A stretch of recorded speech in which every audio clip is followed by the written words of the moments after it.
Hi and welcome to my channel. Let me take you on a 3-day solo hike I did end of May in the southern part of Switzerland.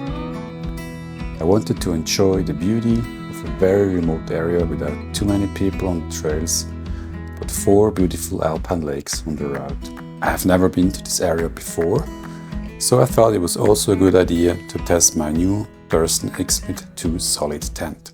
At the beginning I didn't know that some things would get pretty interesting. I would almost stumble into a poisonous snake, I would get stuck in a hail and thunderstorm, or that my brand new microphone would fail after the first use. So please forgive the bad audio quality. But still, it was an awesome trip in a stunning landscape, and I really enjoyed it being outside in the outdoors for 3 days in a row. I started my hike in this small town in the Italian-speaking part of Switzerland. First, there was a slight descent through a wonderful forest, followed by a moderate climb to an alpine farming area. There was a steep climb to the first lake out of 4. Now, I'll just let the images speak for themselves. I hope you enjoy.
Nice rocky trail here. There's a waterfall over there. Beautiful. All for myself. So I'm on the climb now to the little lake, and it's approximately 800 meters of elevation, so that would be 2,400 feet approximately.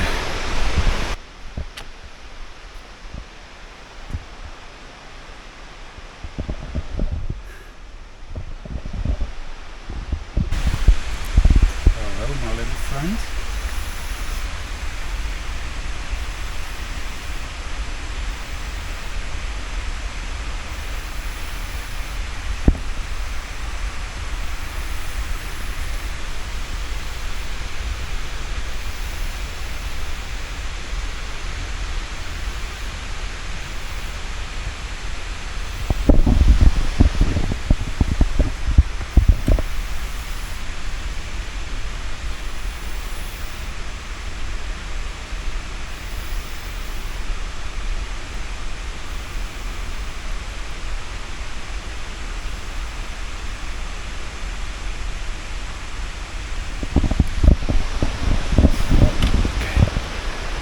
have no idea what type of snake that is, but it's definitely not happy to see me. I think it's a weahter. I'm not 100% sure, but it's a poisonous snake. I mean, it's not life-threatening, but it wouldn't be funny to get bitten by the thing. There she goes, hiding away. Bye-bye.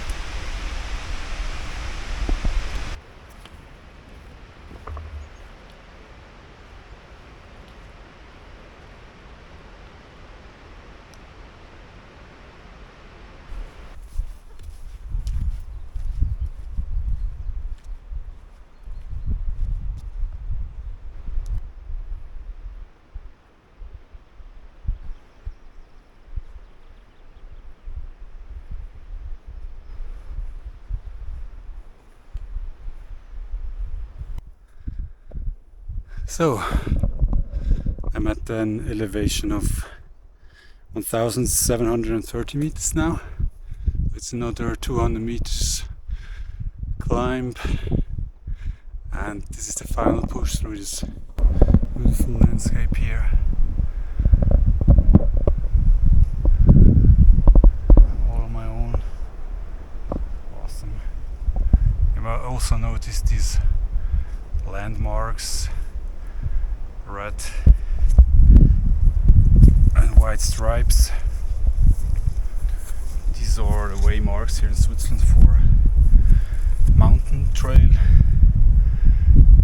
There are also blue-white marks. These would be more difficult trails, alpine trails. So these are mountain trails, hiking trails.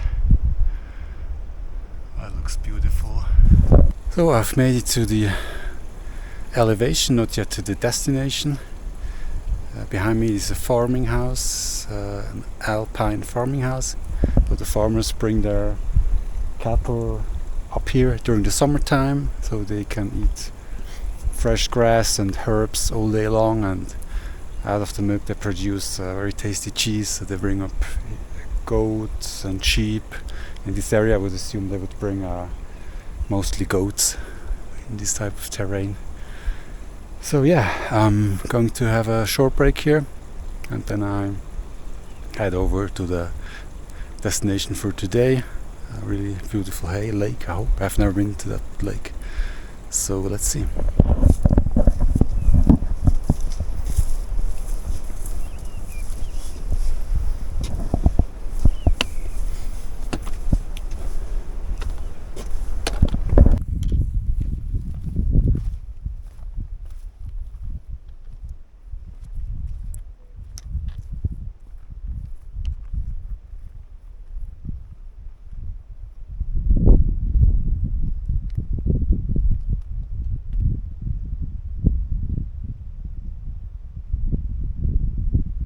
I made it to the lake.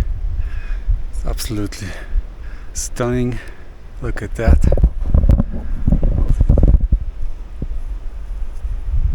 Beautiful.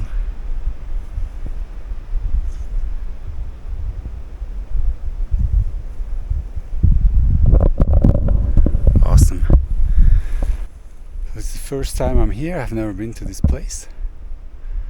That was because I wanted to give a real life test to the Durston X-Mid 2 tent, because I have seen many reviews, but most people just pitch the tent in their backyard on perfectly flat terrain. So I wanted to try it out in the real world, and to me this means this has to be also a place I have never been to. So and this is it. So I'm going to check out the area and look for a nice, or the best spot I can find for my tent. The weather is nice at the moment, but there's some clouds, so it could also rain later on. So I think I will first get my tent pitched up, just in case. Alright, see you later. So, I think I finally found a spot to pitch my tent. There are many flat spots actually over here, but the issue here is the terrain is still very wet. It was raining a lot during the last 2 weeks, so I think this is one of the reasons. Maybe also that there may have still been snow here in this area just a couple of days ago, so it's still very wet, and you don't want to pitch your tent in a pool of water. And the other thing, especially with trekking pole tents, is that you need a good pitch. Self-standing tents, they're more forgivable with that, but trekking pole tent really needs a good pitch, because if you can pitch your tent, you can't build up your tent basically. A self-standing tent, you have your poles, you can in good weather conditions, you just throw your tent anywhere, and you don't even need to peg it down to the ground, because it will be self-standing. But you will get in trouble in bad weather too. But trekking pole tent has to be pitched up correctly in order to work. So it is lighter, of course, than a self-standing tent, but it comes at a price. And so this will be my spot for tonight. Where my backpack is, more or less. I think that should work. In the background you can see the lake. It's really beautiful here. The weather still okay. It looks like it could rain later on. So yeah, I'm starting to pitch my tent now. Let's see how that goes. I'm using this Decathlon emergency blanket as a footprint. It's pretty good.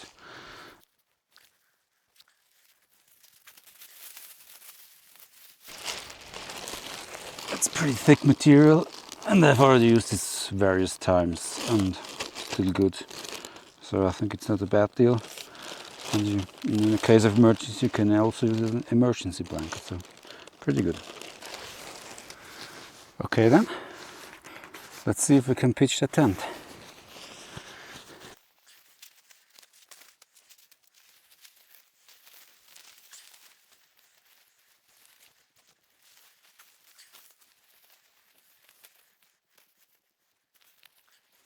I'm not using the original stakes. I bought these MSR mini groundhogs, and I have also some big Agnes dirt daggers. The stakes that came with the tent are not very strong, so I banned them on the first use actually, so I don't think they're really good.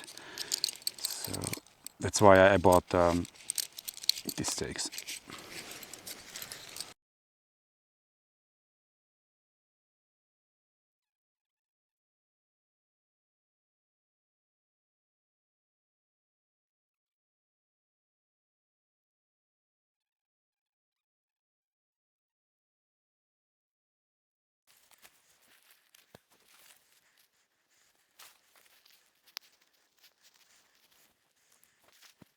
Looks okay to me. Over here should be okay. So you need a perfect 90-degree angle on your pitch. I would say it's not bad. But you can see already that the footprint of the tent is quite big. So you do need space for this thing.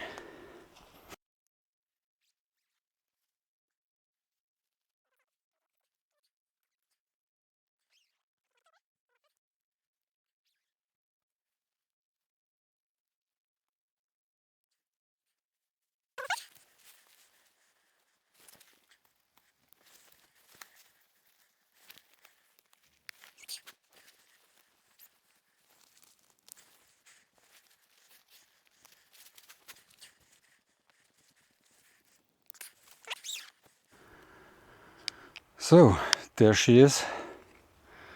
It took me quite a while, to be honest, to pitch this tent up. It's not so easy. Well, have a look.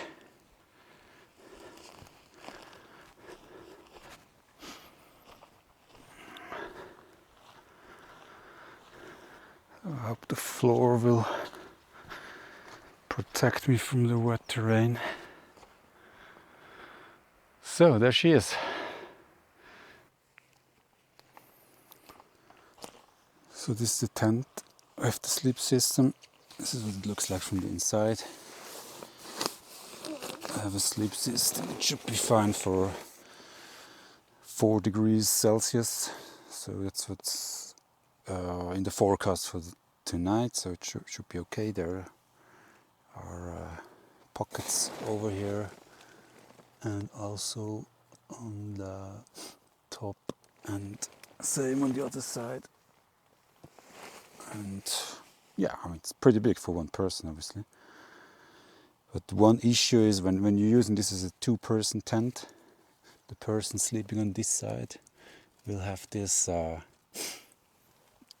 this fabric in the face, while on this side you have more space. So it's not such big of a deal, but you have to really pitch the tent tightly, so this does not hang into the tent. But it's quite big, so we'll see how that goes. Alright, see you later. So dinner is getting ready, pasta is cooking, tuna is fried. So after I'm gonna mix that together, add some cheese, some cream, take this coffee creamer with me. They're quite useful. Small amount, you can store them in your cup so they don't break, and that works pretty well. There's the cheese, some Parmigiano from Italy. So far it's going awesome. Look at that.